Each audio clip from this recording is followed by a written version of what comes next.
Considering how singular Joaquin Phoenix's interpretation of the Joker promises to be, it's probably a good idea to know a little bit about the character's long history to fully appreciate what's different about his depiction. Here's everything you need to know before watching 2019's Joker.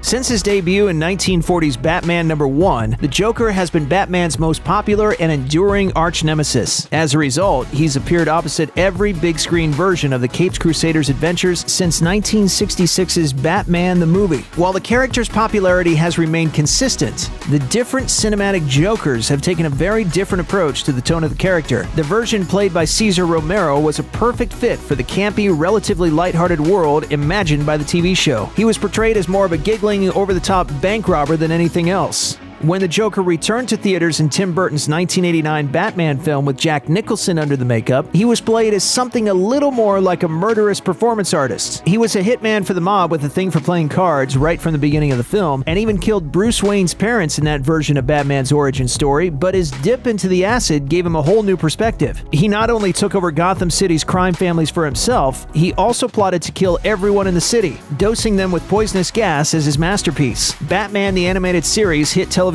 screens in 1992, and the following year saw the theatrical release of an animated movie, Mask of the Phantasm. In both the show and the film, the Joker was played by Mark Hamill, who might be best known from his starring role as Luke Skywalker in a little-known independent film called Star Wars. Hamill's version of the character was beloved by fans, and he kept the role in various animated shows and video games through today, despite flirting with retirement from the part after Batman Arkham City. 2008 brought us The Dark Knight and Heath Ledger's unforgettable Academy Award-winning performance. This time, unlike Burton and Nicholson's take, the Joker had no origin story, and even told conflicting versions of his history to different characters throughout the film.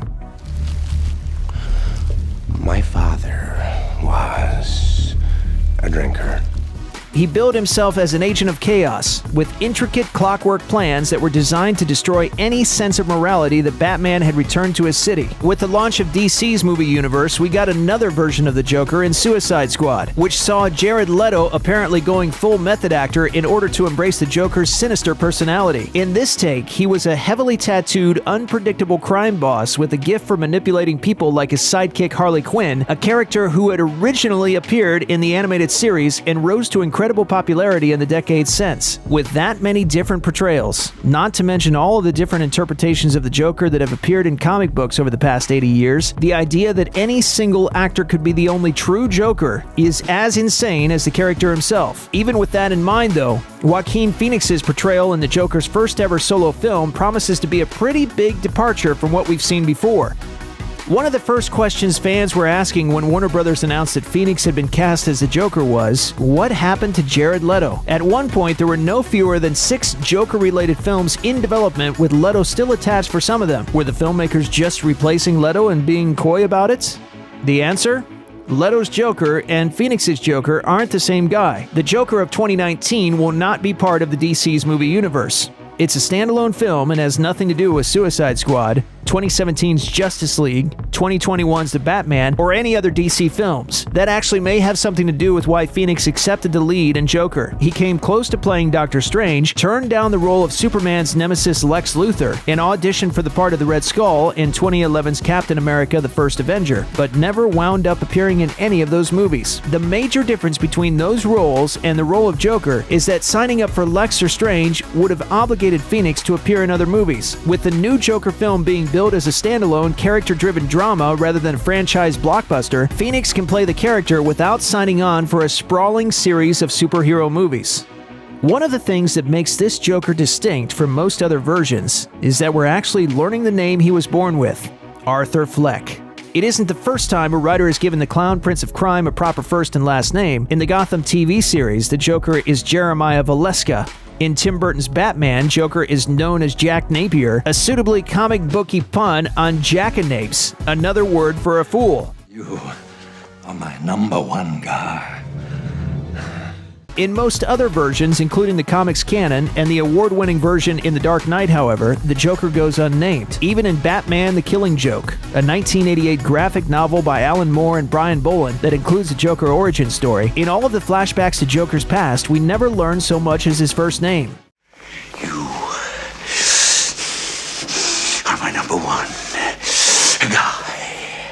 We all know Joaquin Phoenix will be Joker's lead, though some fans theorize we'll eventually learn that this particular clown isn't the real Joker. He won't be on the screen alone, though, and there are plenty of other interesting names as part of the cast. Appearing as Thomas Wayne is Brett Cullen, a distinguished character actor with a long career in Hollywood beginning in the 80s. What's interesting about his appearance here is that Joker will be Cullen's second Batman-related film. He plays a congressman in 2012's Dark Knight Rises. Frances Conroy plays Fleck's ailing mother, Penny. She's perhaps best remembered for her role as Ruth Fisher in HBO's 6 Feet Under, but she also has a surprising Bat-related film connection. She played the small but crucial part of Ophelia in 2004's legendarily bad Catwoman. We also see Zazie Beetz briefly in the Joker trailer. Fans will likely remember Beetz' performance as Domino in 2018's Deadpool 2, but in Joker she plays Sophie Dumond, a single mother and Fleck's love interest. One of the most interesting casting choices is that of Robert De Niro as talk show host Murray Franklin. Fans and critics are speculating Joker will in many ways be strongly influenced by Martin Scorsese's 1982 darkly satirical The King of Comedy.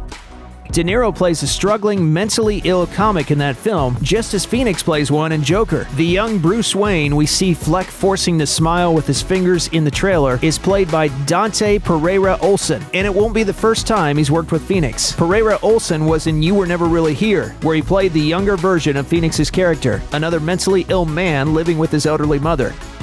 From what we've seen in the trailer, Joker doesn't seem like an adaptation of any single comic book story. However, there are glimmers of inspiration from specific comics, and at least one aspect of Joker is similar to one of the most influential Joker stories of all time.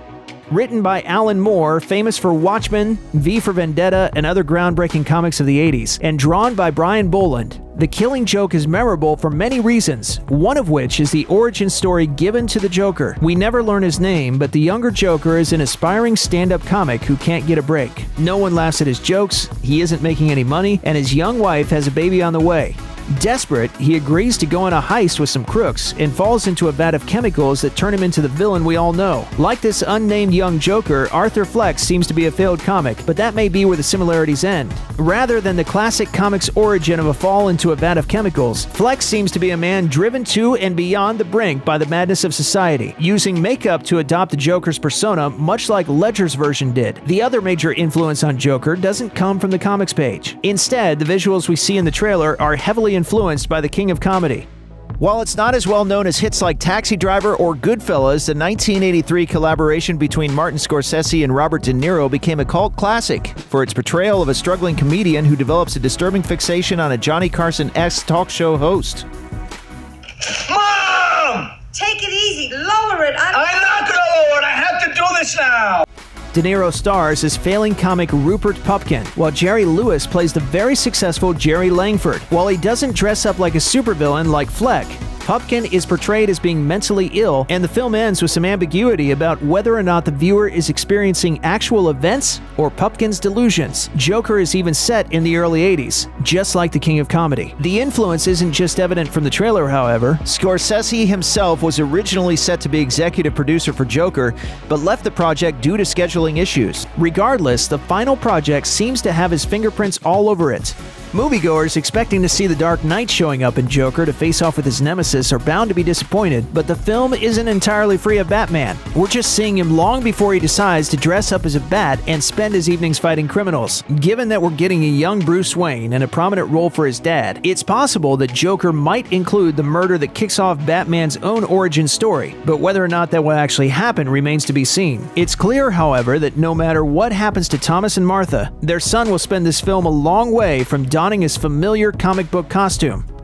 Joker is no superhero movie. Instead, the cast and director Todd Phillips have spoken of the movie as a far more intimate character piece and a study of mental illness rather than an action film about a killer clown squirting acid at cops out of flowers on his lapel surrounded by henchmen. It will, however, take place in Batman's fictional hometown of Gotham City, complete with some familiar landmarks. although it seems to be a more realistic one than what we might be used to. The trailer has a few shots outside and inside Arkham State Hospital, which is a much more real-world version of Arkham Asylum than we've seen in other Batman media. In the comics, cartoons, and video games, Arkham often appears as an impossible nightmare that looks like a gothic mansion that you would expect to show up in an old Dracula movie. The Arkham of Joker looks more like what you'd find in the real world. It's a state hospital rather than an asylum, a term that fell out of favor decades ago. Fleck appears to be walking there across the city streets, whereas in most portrayals it's out in the middle of the wilderness past imposing wrought iron gates. Phillips wants us to see Fleck in the same cold, sterile, uncaring bureaucracy the mentally ill have to navigate in our own world, rather than a place that looks like an immense haunted house with prison cells designed for crocodile men.